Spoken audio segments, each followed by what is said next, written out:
A very good morning to all my dear friends. Welcome to my YouTube channel Business World. Today again we are going to discuss about the chapter number 3 of class 12th business studies named Business Environment.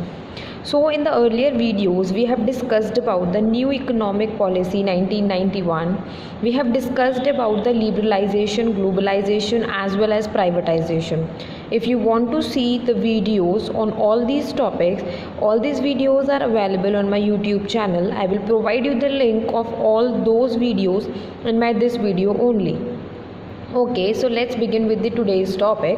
So today we are going to discuss about the impact of changes in the economic policies on the business / effect of liberalization and the globalization.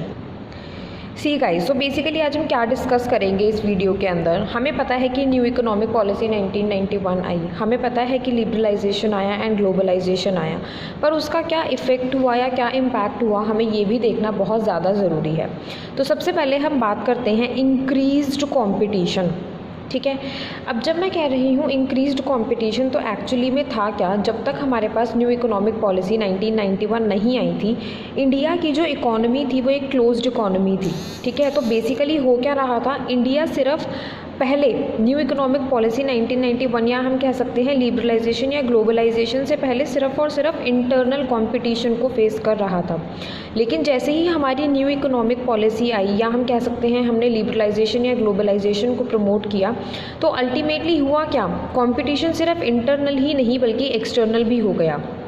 Basically था क्या, जब हमारी new economic policy आई थी तो हमारी बाहर से जो कंट्रीज़ थी वो भी हमारी कंट्री में आकर बिज़नेस को कंडक्ट कर रही थी, बिज़नेस को सेटअप कर रही थी. इन द सिमिलर वे वहाँ से वो प्रोडक्ट्स को मैन्युफैक्चर करके हमारी कंट्री के अंदर बेच रही थी, तो हमारे लिए कंपटीशन इंक्रीज़ हुआ. तो सबसे पहला इम्पैक्ट या अगर हम इफ़ेक्ट की बात करते हैं तो वो हमारे पास आएगा इंक्रीज्ड कॉम्पिटिशन. सेकेंड हमारे पास है डिमांडिंग कस्टमर्स. जब तक लिबरलाइजेशन या ग्लोबलाइजेशन नहीं था, या हम ये कह सकते हैं जब तक हमारे पास न्यू इकोनॉमिक पॉलिसी 1991 नहीं थी, तब तक एक्चुअली में था क्या, हमारे पास ना लिमिटेड प्रोडक्शन यूनिट्स थी. अब ऑब्वियस सी बात है, अगर आपके पास प्रोडक्शन यूनिट ही लिमिटेड है तो क्या आपको लगता है प्रोडक्ट्स बहुत सारे होंगे? नहीं. इसीलिए प्रोडक्ट्स भी जो थे मार्केट के अंदर वो लिमिटेड थे. एंड एक्चुअली में था क्या, प्रोडक्ट ओरिएंटेड मार्केट थी. प्रोडक्ट ओरिएंटेड का मतलब क्या है, कस्टमर को वही परचेज़ करना पड़ता था जो मैन्युफैक्चर कर दिया एक प्रोडक्शन यूनिट ने. लेकिन अब एक्चुअली में हुआ क्या, न्यू इकोनॉमिक पॉलिसी 1991 आई, उसका क्या इम्पैक्ट हुआ, बहुत सारी प्रोडक्शन यूनिट्स इस्टेब्लिश हुई. जब प्रोडक्शन यूनिट्स इस्टेब्लिश हो जाएंगी तो ऑब्वियस सी बात है जो मार्केट में प्रोडक्ट अवेलेबल हैं वो भी इंक्रीज़ हो गए. एंड एक्चुअल में हुआ क्या, उसका इम्पैक्ट ये हमारी कस्टमर ओरिएंटेड मार्केट बनी. मतलब जो कस्टमर चाहता था प्रोडक्शन यूनिट वो मैन्युफैक्चर करती थी और उसको मार्केट में जाकर सेल करती थी. फाइन. नेक्स्ट हमारे पास आता है जो हम थर्ड इम्पैक्ट की अगर बात करें, that is rapidly changing technological environment. पहले क्या था, मार्केट के अंदर मान लो कोई भी टेक्नोलॉजी आती थी वो लॉन्गर पीरियड ऑफ टाइम तक के लिए स्टेबल रहती थी, लॉन्ग पीरियड ऑफ टाइम तक सेम टेक्नोलॉजी प्रोडक्शंस के लिए यूज़ करी जाती थी.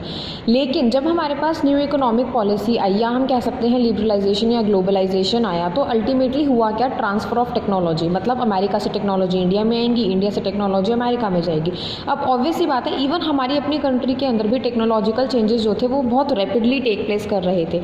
और जब technological changes rapidly take place करेंगे तो उसका अल्टीमेटली इम्पैक्ट क्या होगा कि हमारा टेक्नोलॉजिकल एनवायरनमेंट जो है वो बहुत रैपिडली चेंज होगा. रैपिडली का मतलब होता है जल्दी जल्दी चेंज होना. फाइन.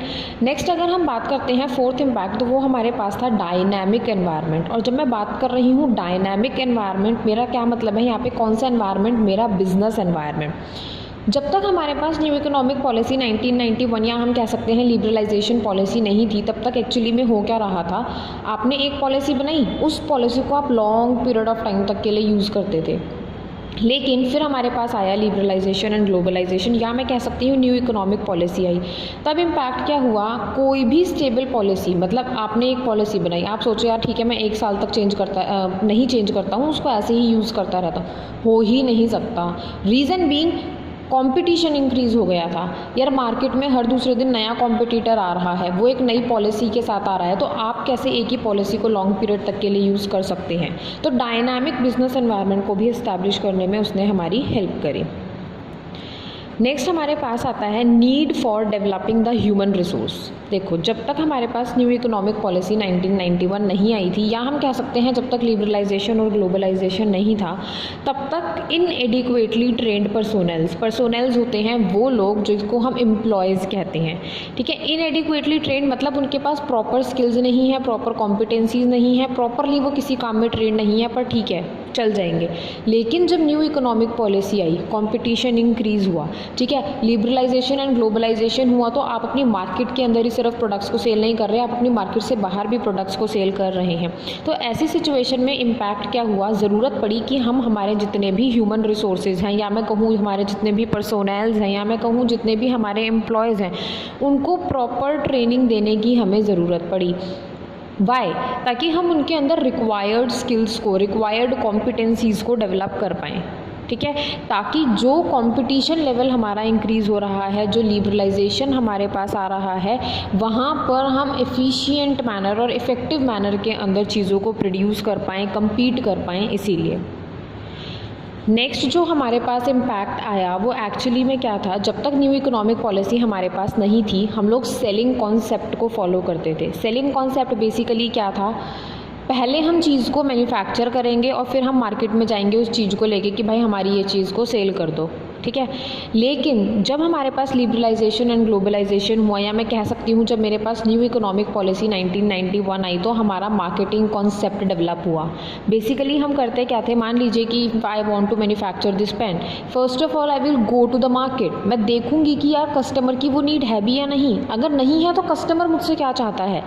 ठीक है, तो बेसिकली हमारा फोकस किसके ऊपर हुआ मार्केटिंग कॉन्सेप्ट के अंदर, कस्टमर के ऊपर, कि कस्टमर क्या चाह रहा है। फाइन।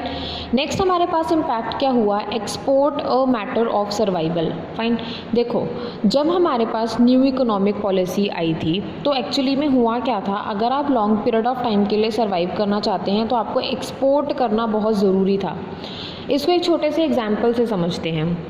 मान लीजिए कि आपकी क्लास के अंदर पहले सिर्फ आप ही थे जो एक कॉम्पिटिटर थे, जो 90+ वाले स्टूडेंट थे, लेकिन फिर क्या हुआ, with the passage of time वो बच्चे जो 90+ मार्क्स लेके आ सकते हैं वो धीरे धीरे इंक्रीज़ होना शुरू हो गए। अब क्या आप उतनी ही मेहनत करके जितनी आप पहले कर रहे थे उनको बीट कर पाएंगे, उनके साथ कम्पीट कर पाएंगे? नहीं कर पाएंगे। सिमिलरली जब न्यू इकोनॉमिक पॉलिसी आ रही है, ठीक है, बाहर से कंट्री आके आपकी कंट्री में बिजनेस एस्टैब्लिश कर रही हैं, सिमिलरली आपके जितने भी कॉम्पिटिटर्स हैं वो धीरे धीरे अपने बिजनेस को एक्सपैंड कर रहे हैं। एक्सपैंड करने का मतलब वो सिर्फ अपनी ही कंट्री के अंदर नहीं, बल्कि वो बाहर किसी और कंट्री में भी अपने प्रोडक्ट्स को सेल कर रहे हैं।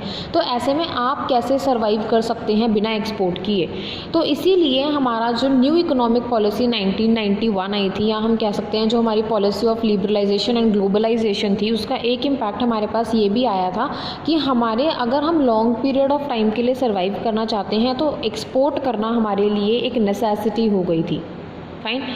Hopefully guys, this topic is clear to you all. If you like my video, then please don't forget to like, share and subscribe. A very thanks to all.